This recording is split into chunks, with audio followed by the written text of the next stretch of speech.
ప్రధాని నరేంద్ర మోదీ రైతు వ్యతిరేక విధానాలు అవలంబిస్తున్నారన్నారు తెలంగాణ కిసాన్ కాంగ్రెస్ నేతలు. కేంద్ర ప్రభుత్వం ఎంఎస్పీ ప్రకటించకుండా అన్నదాతలను మోసం చేస్తోందన్నారు. హైదరాబాద్లోని నిజాం చౌరస్తా నుంచి నెక్లెస్ రోడ్డులోని ఇందిరాగాంధీ విగ్రహం వరకు నిరసన ర్యాలీ నిర్వహించారు.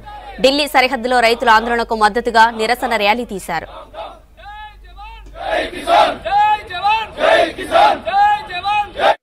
వ్యవసాయాన్ని పూర్తిగా నాశనం చేసి కంపెనీలకు దారదత్తం చేసి రైతుల్ని దాంట్లో కూలీగా చేసేటువంటి కుట్ర పెద్ద ఎత్తున మోడీ చేయబోతా ఉన్నాడు. మోడీ అధికారం రాకముందు రైతుల ఆదాయం రెట్టింపు చేస్తా, కనీస మద్దతు ధర చట్టబద్ధత చేస్తా, స్వామినాథన్ సిఫార్సులు అమలు చేస్తామని చెప్పి అధికారంలోకి వచ్చిండు.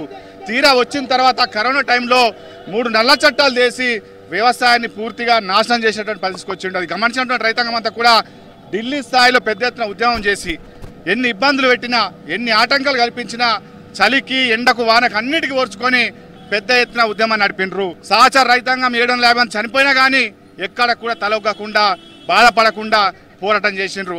అది గమనించినటువంటి మోడీ వెనుకకు తగ్గినటువంటి పరిస్థితి. కానీ ఇవాళ మళ్ళీ 2 సంవత్సరాలు అయిపోయింది. ఇప్పటికి కూడా ఏదైతే హామీ ఇచ్చిండో కనీస మద్దతు ధర చట్టబద్ధత ఇప్పటి వరకు కూడా చేయలేకపోయిండు. మళ్ళీ తిరిగి రైతాంగం అంతా కూడా బాగా చట్టబద్ధ కావాలని చెప్పేసి రోడ్డు మీకు వస్తున్నటువంటి పరిస్థితి ఉన్నది. ఢిల్లీలో రైతులంతా ఉద్యమానికి వస్తుంటే మేకులు పెట్టి రోడ్ల మీద బారికేడ్లు పెట్టి ముళ్ళ కంచెలు పెట్టి రైతుల్ని బాష్పాయువులు ఉపయోగించి చంపుతున్నటువంటి పరిస్థితి ఉన్నది. చివరికి ఒక రైతును కూడా కాల్చి చంపినటువంటి పరిస్థితి.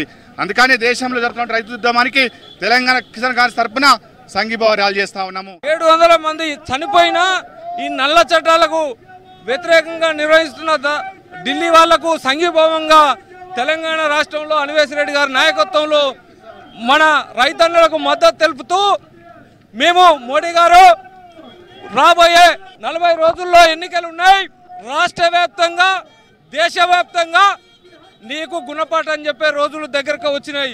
ఎందుకంటే మాయ మాటలతోని 2 సార్లు అధికారంకి వచ్చినావు, నీ మాటలు నమ్మే పరిస్థితుల్లో లేరు.